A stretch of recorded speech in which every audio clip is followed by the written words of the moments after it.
This is Snowed In at Christmas. Christmas Tree, Pennsylvania Sweet Romcom Short Reads, Book 4. Written by Jessie Gussman. Performed by Jay Dyess. Episode 1.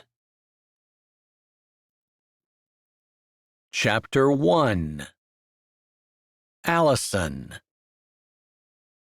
The windshield wipers squeak as they scrape the slush from my frozen windshield.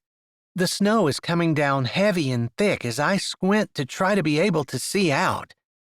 The defroster fan runs on high, filling my car with dry air that doesn't seem to change the temperature in the vehicle at all. White covers the roads, and the last time I tried to tap the brakes, my car had started to skid. It scared me, and I've slowed way down, putting my four-ways on. Not that anyone else is on the road. I haven't passed a car for the last 5 miles. The snowstorm came up unexpectedly the way lake effect snow sometimes does, and people have smartly decided to stay home. I'm only about 20 miles away from home, but at this speed, it is going to take a good long time to get there. I wish I would have stayed in Baltimore instead of trying to make it home. But I've grown up in Christmas Tree, Pennsylvania, and I know that winters like this, there is always the chance of having the white stuff come down. Fast, slow, blowing, or soft, it doesn't matter. It can happen anytime. I bite my lip as a particularly strong gust of wind blows, shaking my car and making it feel like it slides just a bit on the road. I lift my foot even further from the accelerator and feel the decrease in speed, even as it feels like my car is slipping out from underneath me. It seems like the Department of Transportation has been caught flat-footed, as there are no stones or treatment on the road. I try to think of somewhere I can stop, but I can't even remember there being a gas station in the area. Typically, lake effect snow doesn't last long, although it can pile up quickly. My hands grip the steering wheel so tightly my knuckles are white as I search, not just for some place to stop, but keeping my eyes on the road to try to see as far ahead as I can in the almost whiteout conditions. Suddenly, a driveway appears on the right with a sign hanging over it. I can't quite read it, since it has snow obscuring some of the words, but the last word is in. Perfect. I can stay for the night, maybe 2, and head home once the roads are better. I'd do pretty much anything to get off these dangerously slick roads, especially considering that the rest of the way to Christmas Tree, Pennsylvania is winding mountain roads that might or might not have guardrails. Not that the guardrails ever seem like they're going to stop anyone from tumbling over the edge of a mountain. I tap the brakes and turn the steering wheel, and maybe in my excitement, I do it a little faster than I mean to, since my car starts to turn, and then it slides on the slick, icy snow. And while I know hitting the brakes will be useless, I do it anyway. The wheels do not respond, and the anti-lock brake system keeps my tires from locking up, but it also keeps me from slowing down, and in what feels like a split second, I go from being on the road to being in a ditch. Maybe I close my eyes, and definitely a startled yelp comes out of my mouth. But the ditch isn't deep, and my car is still running once it stops moving. My airbag didn't deploy, and if I'm able to get my car out of the ditch, I think it would probably be drivable. As it is, my seatbelt keeps me in my seat, but somehow my car has spun the entire way around, and it is now pointed out the driveway, leaning toward the passenger door. My hands are trembling and my legs are shaking, but at least I'm not hurt, I think to myself as I try to take stock of my surroundings. I'm pretty sure I can get my car door open. It's not like the car is lying on its side. And I know there's an inn at the end of the driveway. I saw the lights. So it will be a short walk. It's not like it's blizzard conditions where I'm afraid I'm going to get lost in the woods and freeze to death or something. Plus, I have an overnight bag that I packed when I left Christmas Tree. I ended up not using it since I have everything I need at our house in Baltimore, but I still always pack a bag. I guess people who've traveled a lot between two houses will understand. Sometimes you forget that you left without washing any clothes, and you get where you're going and you realize that you have nothing to wear. An overnight bag is always handy. Anyway, I'm a little frustrated with myself. I grew up in Pennsylvania, and I take pride in the fact that I know how to drive in the snow. Of course, the fact that this new storm came up so unexpectedly meant that the roads weren't treated, and maybe the skill I have with driving is less about me being a good snow driver and more about the Department of Transportation keeping the roads in good shape. Regardless, I reach behind me, grab my bag, then turn my car off and push the door open. I am able to get out, and lugging my bag and purse, I start the short walk down the driveway. I've never stayed at this inn and don't have a reservation, but hopefully they have a room. Chapter 2. Luke. I'm standing at the desk of an inn, 20 miles from Christmas Tree, Pennsylvania, where I was expecting to spend the night tonight, since I have an appointment in the morning to meet with the owners of a lodge there to see if we can't turn the little mom-and-pop joint they just bought into a large commercial operation. There's no reason why we can't. This is ski country, and it's close enough to New York City that it should have no problem attracting weekend warriors who just want to get out of the city for a couple of days. Kind of like me.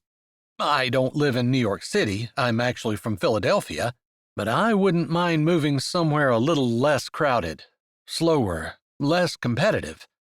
Someplace more relaxing where the values of the people align more with mine, and I don't feel like I'm living in enemy territory. There's something to be said about living in a place where there are lots of people. When one is stranded in the snowstorm and one comes upon an inn where the owners are not expecting to see anyone, much less a traveler looking for a room for the night. You said you wanted a room, son? The older lady says, looking at me over the rims of her glasses like this isn't an inn and she can't imagine why someone would ask her something so insane. Yes, please. 1 room for 2 nights, I say, knowing that I'm not going to want to leave before the roads are completely clear. I've been warned by the owners of the lodge that the curvy mountain roads are treacherous in winter. That was one of the things they saw as a drawback to luring tourists in. If the roads aren't clear in the morning, I'm not setting out. 2 nights? The lady says. This is an unexpected stay, and you're going to book 2 nights? It is like she isn't quite sure whether I am old enough to make up my mind or not. I am north of 30 years old, in case anyone was wondering, and I've been making my own decisions for years now. I do live next door to my parents in a townhouse in Philly, but that's mostly so I can be there for them if they need me. They are the reason that I haven't moved out of the city sooner. I value my family. Yes, 2 nights, 1 room, anytime, I say, wishing that I hadn't been sarcastic. It's really not me. Typically, I'm pretty relaxed and respectful, but driving in the snow has shaken my nerves a bit. It's flat in Philly, and I'm not used to these mountains. Even though I live in Pennsylvania, I don't often venture west. I go east toward New York City more than I go north or west to the interior of my state. I know it's nice. The few times I've left the city and gone to more rural areas, I haven't been disappointed. All right then, son. Let me see what I have for you. The lady says, opening up a big book, like something from the 1950s. She doesn't even have a computer on the desk. As she's opening the ledger, the door bursts open, along with a gust of wind and a few stray snow flurries. Despite the fact that it's after Thanksgiving, there are no Christmas decorations up in the inn at all, which is a little odd, considering that every place I've been to in the last 4 weeks has either been decorated for Thanksgiving or, more likely, completely decked out in Christmas finery. In a way, it's refreshing, but in another way, it seems sad. Like the owners weren't expecting guests and didn't make the effort to try to make the place look beautiful for them. I assume the person, bundled up in a jacket with a hat pulled down low over their face and scarf covering the lower part of their mouth and nose, is also a motorist who decided not to continue on the treacherous road, since I already know that the innkeeper was not expecting guests this evening. My goodness, that snow is really coming down, the lady says, looking up over her glasses as the door finally closes, but the cold air remains. There is a fireplace and 2 comfortable-looking chairs in front of it over to the left, but there's no cozy fire crackling, and if this ancient place has a heating system, I've yet to feel any warmth from it. The lady is wearing a large sweater, and she had to remove gloves before she opened the ledger. I will be with you in just a moment, the lady says to the person who just walked in. We're having quite a crush this evening.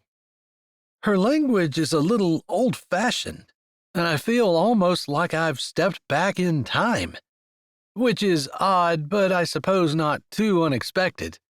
After all, I've left the city, and I'm with backwoods people. I don't mean that in a derogatory way, exactly. It's just that people who live in rural areas aren't as suave and sophisticated as city dwellers. They seem to cling to their traditions and get all uptight when anyone tries to come in and make changes, which is one of the things the lodge owners I'm meeting with tomorrow are concerned about. That reminds me, I want to text them when I get to my room and let them know that I might not make it, depending on the roads. I'm sure they'll understand. They're from Pennsylvania too, and we all understand how the weather is. Even though I don't get as much of this in Philly, surely they're not expecting me to drive over these treacherous roads while they're covered with ice and snow. I can sense movement behind me, and I'm tempted to turn around and tell the lady to get comfortable because it's going to be a while, but my city upbringing reminds me that you don't turn around and just strike up a conversation with a complete stranger. The innkeeper doesn't seem to have any such compunctions, and as she gets to the correct page and smooths it down, she looks up with a smile. Are you 2 together? She says. No, I answer immediately. I can almost feel the surprise of the lady behind me. Now I'm a little embarrassed, because I don't want her to think that I have given any impression of having someone else with me. So you don't want to share a room, the lady says. No, I say, knowing I should add a thank you to that, but feeling like the question really doesn't warrant it. Of course I don't want to share a room with a stranger. The lady bites her lip for a moment, looks down at the ledger, and then looks back up at me with a worried expression on her face. But I only have one room that has a working shower. Chapter 3. Allison. I thought when I got to the inn I would be home free. I'd have a nice warm room, could relax in a hot bubble bath, perhaps, or probably more realistically, snuggle underneath the blankets and read one of the multiple books on my e-reader app on my phone. I never considered the idea that the inn might be out of rooms. Where are all the other customers at? There was only one car in the parking lot, if one didn't count the old dinosaur that was parked slightly behind the inn and which I assumed was the innkeeper's vehicle. What do you mean you only have one room with a working shower? Unless there are people staying here who are parked off in the woods somewhere, we're the only two customers here. I know. You're right. We are in the middle of a renovation, but business has been slow, and we just haven't had the money to finish it. The lady seems worried, and I feel bad for her. The man ahead of me doesn't seem very nice. I noticed he said no several times without a thank you tacked onto it, and he seems a little impatient. He's wearing the kind of clothes that I would expect to see if I went to the city. Men around here typically wear boots and jeans, but he's got some kind of pants on that hug his ankles and make his feet look extra long in the shiny shoes he's wearing. A businessman by the look of his clothes, but I could be wrong. I don't like to judge people by their outfits, since dress isn't what it used to be. Are you willing to take a room that doesn't have a working shower? The lady says, looking at the man standing there. I know he was there first, and he should get the room with the shower. But I don't really have a choice about staying, and he does. I saw his car in the parking lot, so unless it died right there, he could get in and conceivably drive away. Although I'm sure he wouldn't want to in this weather. Being that my car is in a ditch, there's no way I'm going to be driving anywhere. And I'm not going to call a tow for it, since I refuse to ask anyone else to be out driving in this weather. I will wait until the roads are clear before I call. The man in front of me shifts from one foot to the other. It's obvious that he's uncomfortable. I want to ease his discomfort, but at the same time, I really want a hot shower. I am stuck with whatever I get. He turns around and looks at me. Are you okay not having a hot shower? I lift a shoulder. You're first. The choice is up to you. Don't let me influence your decision. It's your choice.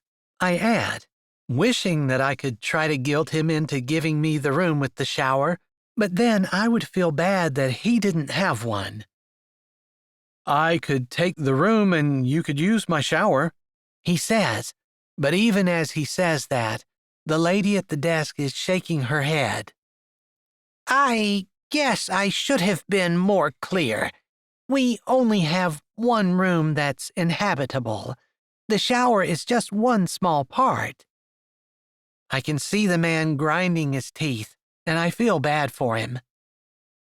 I would offer to leave, and I still can, I suppose, but I'll be sleeping in my car, since when I tried to make the turn, I ended up spinning the entire way around, and my car is now in the ditch. There, I didn't really want to admit that I had done that. After all, being that I'm a native Pennsylvanian, it's expected that I should be able to drive in the snow. And I thought I could. I'm not used to driving in this weather, and I barely made it in. I could tell the road was getting really slick. It's coming down way too fast and causing icy conditions since they were unable to get the roads treated. We weren't expecting the lake effect snow to track this way. The lady helpfully offers her opinion as the stranger in front of me continues to stare at me. He's got on some kind of stylish hat, and he's got a short beard, which makes him look more like a mountain man than his clothes would say. I find myself looking deep into his swirling brown eyes, And I forget for a moment that we're in a silent tug-of-war about who gets the room and who has to go on down the road, or, in my case, sleep in their car. I'm sorry. Is there any way you can still drive your car? He says, obviously not wanting to give up the room. I don't think so. I mean, once it's out of the ditch, I'm sure I can drive it, since I wasn't going fast and it didn't get banged up at all. It was still running when it stopped, but there's no way I can drive it out of the ditch. It's going to need a tow. And I didn't want to call anyone during the storm. Not when I really don't need to be anywhere. And I don't want anyone to endanger their life just to get my car out for my convenience. Chapter 4. Luke. I can't help it. I have to stand and stare at this lady. She's not calling a tow truck because she doesn't want to bother people. One part of me says, but that's their job. But another part of me says, she has an uncommon consideration that I don't usually see in people. A thoughtfulness that is missing in today's society. And maybe it's missing in me. Oh, I think I used to have it, once upon a time. But I suppose when you rub elbows with people who don't have those higher traits, you have a tendency to lower yourself to their standards. After all, why be the only one in the room who's being kind and thoughtful and considerate? Why be the person who gives up their room for a complete stranger? Well, kids, you could share the room. It's 2 double beds. I'm just saying that in case you want to. Normally, I wouldn't recommend it, but with the weather and with her car being stuck. I feel like the lady behind the counter wants me to give my room to the woman behind me, even before she said she couldn't drive her car. It's the manly thing to do, which, again, is something city living has suppressed in me. The old-fashioned idea of being a gentleman. I wouldn't want you to give up your room for me. I'll just go sleep in my car. It's not that cold now, the lady says, but I shake my head immediately. No, if someone's leaving, it's going to be me. But I'm willing to share the room if you are. I could provide references. You could call my parents and my sister. I'm known as a pretty decent guy. I hold up my phone, showing her that I'll give it to her so that she can call whomever she wants to so that she will feel comfortable with me.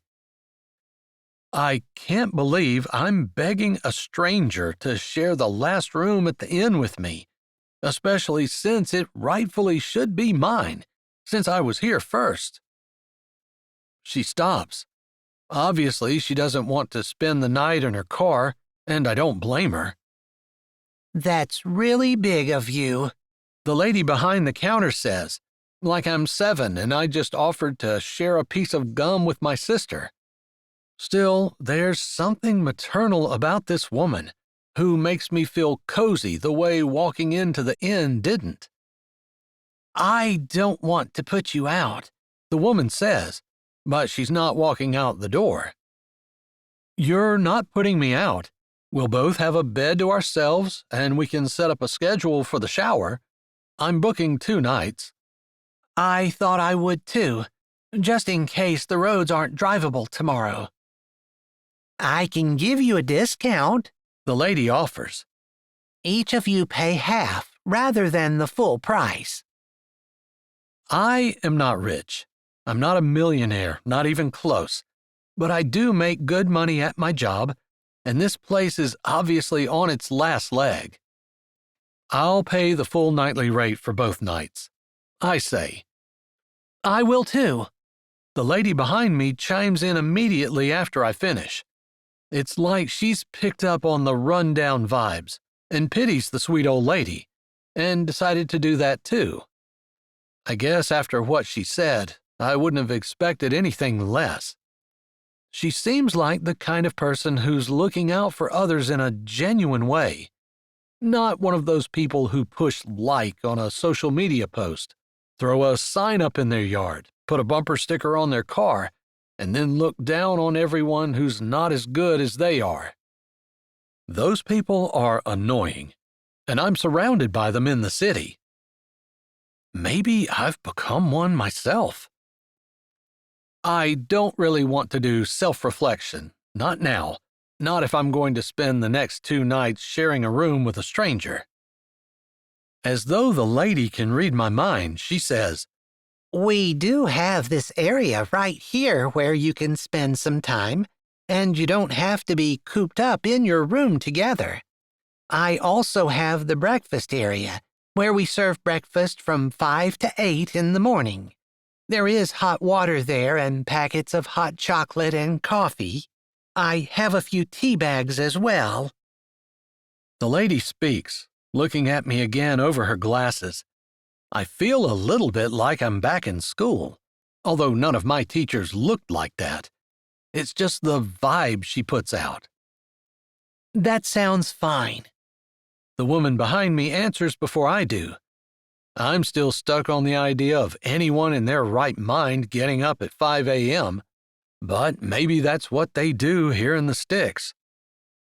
We'll be good. We're adults. We can handle this.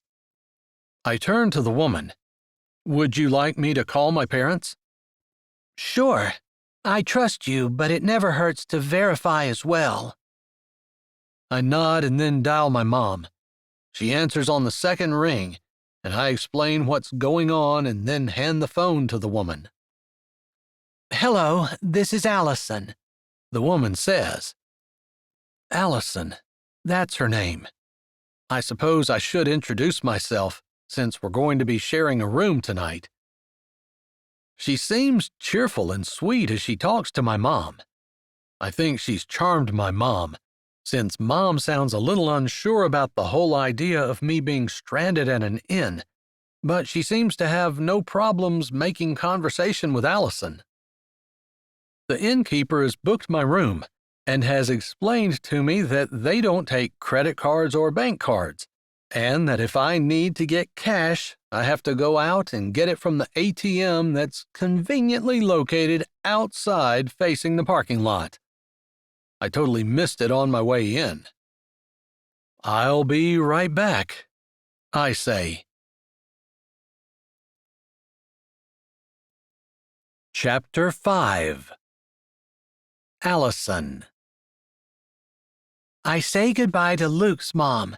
I found out his name from his mother and hand his phone back to him. I was paying enough attention while I was talking that I realize I'm going to need to go to the ATM as well. I'll just walk out with him. How much do I owe? I ask, not wanting to get a whole lot of cash out. I don't have a need for it. Although maybe I'll have more need than what I think if no places around here take cards. The lady quotes me the price, and I turn to go out to the ATM. Luke is waiting at the door to open it for me. He seems like a reluctant gentleman, like someone whose manners are a little rusty because he hasn't used them in a while. If my guess is right and he's from the city, it makes sense. Not that all people from the city are rude. I don't mean that at all. It's just, there's definitely a difference between the way people are in the city and the way they are out here. I definitely prefer being out here, and that's why my parents and I and my 2 brothers are all shifting our main headquarters to the small town of Christmas Tree, Pennsylvania. Thank you, I say as I walk through the door. No problem, he says, and it sounds like there's a little bit of irony in his voice. He's put out by these unexpected roadblocks to what he was expecting to be able to do, and he is annoyed, but I like that he is still finding humor in things. Sometimes when we have these little detours in life, that's when real life actually happens, I say, pausing for a moment so we can walk side by side through the 3 or 4 inches of snow that is lying on the sidewalk as we head toward the ATM. Not that I'm trying to lecture you, just making conversation, I add. Okay, I wasn't sure. I thought maybe I was being rude and didn't even realize it. No, not at all.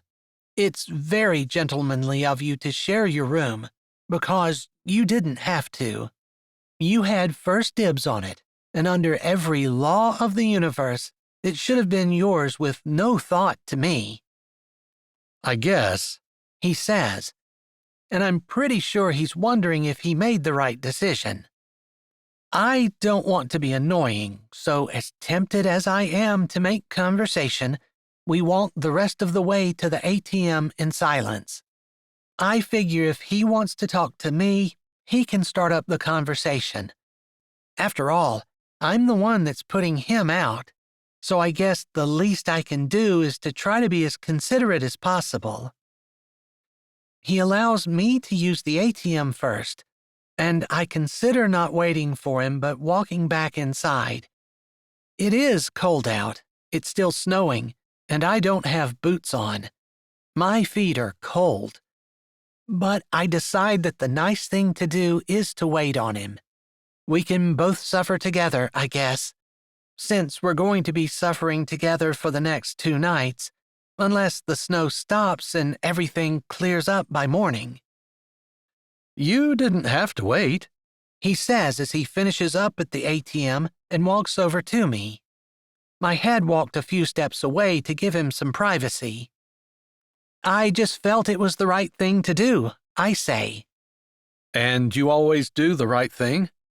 He asks, and it seems like that's the first attempt that he's made to actually have a conversation with me. I take 2 steps, the snow crunching under my feet. A gust of wind blows hard, swirling the flakes around as they shiver in the light. I guess I try to.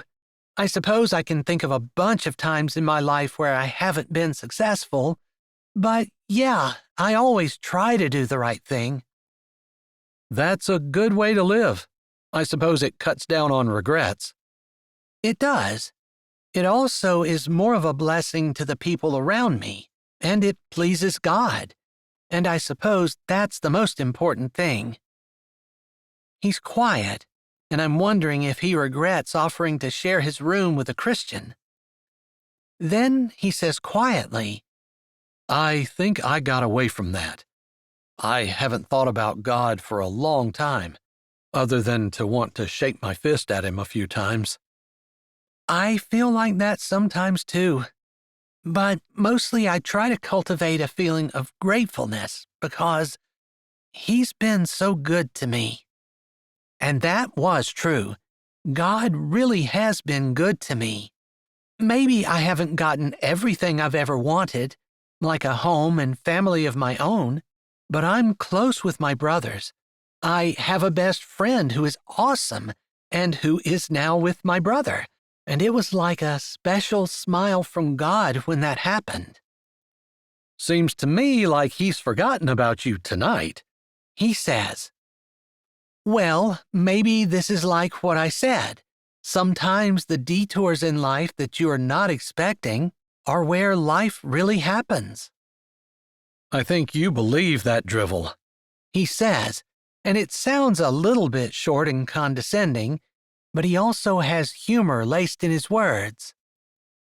I believe God orchestrates our lives, and sometimes just submitting to his will and allowing him to do things that maybe we normally wouldn't want and that seem like they're the worst thing in the world are actually the times when God does his best work. I see.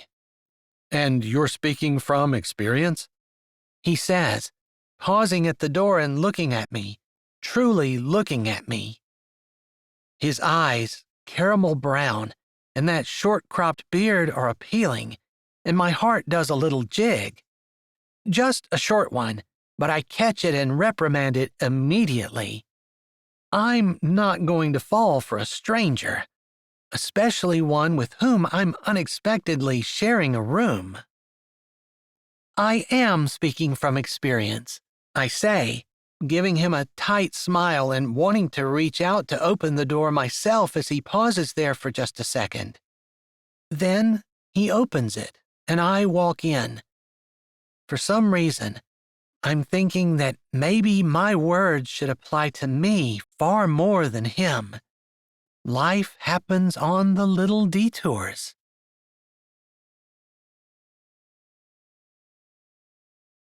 Hi, this is Jay, and thanks for listening. If you're ready for another great Jessie Gussman audiobook, here's one we think you might like. Or check out our latest releases. Don't forget to subscribe to Say with Jay, give this video a thumbs up, and tell us what you liked in the comments.